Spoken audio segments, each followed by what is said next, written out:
Hey Maya, you have been in here all morning. Wanna grab some lunch? Oh wow, is it that already? Honestly, I haven't eaten since last night. Starving for science, huh? Don't turn this into a starvation experiment on yourself. Actually, that's a good segue. Did you know that prolonged starvation is one of the ways the body naturally ends up in metabolic acidosis? Right, it is because the body starts breaking down fat and producing ketones, right? Wait, how does that lead to acidosis though? I thought ketones were useful in fasting. Great question, Maya. Let's break it down. Metabolic acidosis happens when the body produces too much acid or loses too much base.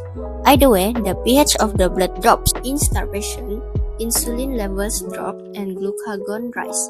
The body thinks, no food, time to burn fat. So, it starts a process called ketogenesis, creating ketones from fatty acids. And these ketones like acetoacetate and beta-hydroxybutyrate are acidic. If too many builds up, the blood becomes acidic.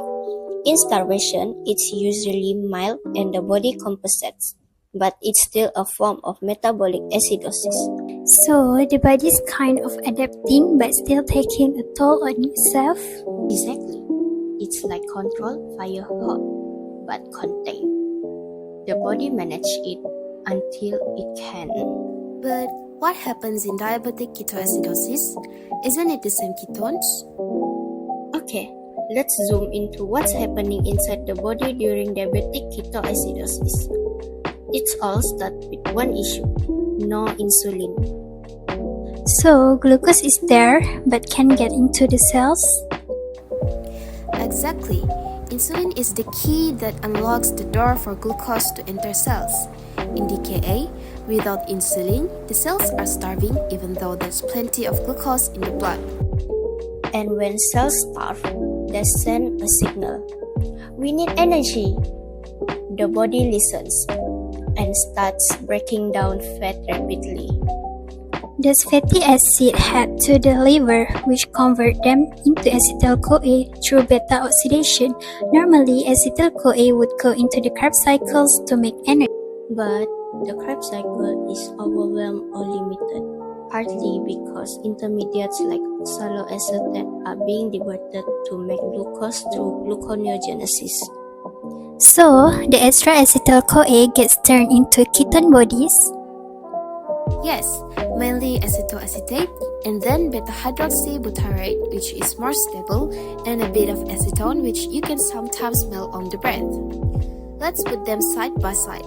In starvation, glucose is low, but insulin is still there. Ketone production is low and steady. In diabetic ketoacidosis, glucose is high but unusable. Insulin is absent. Ketone production goes into overdrive.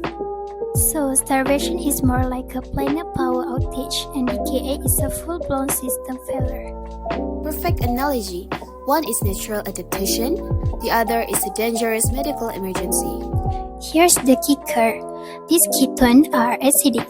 The blood gets flooded with them and the pH drops. Normally, the body uses bicarbonate to neutralize acid. But with so many ketones, the buffering system just can't keep up. And that's the metabolic acidosis. Plus, don't forget dehydration. The high glucose spills into urine, pulling water and electrolytes out. That worsens the acidosis and creates a full body crisis.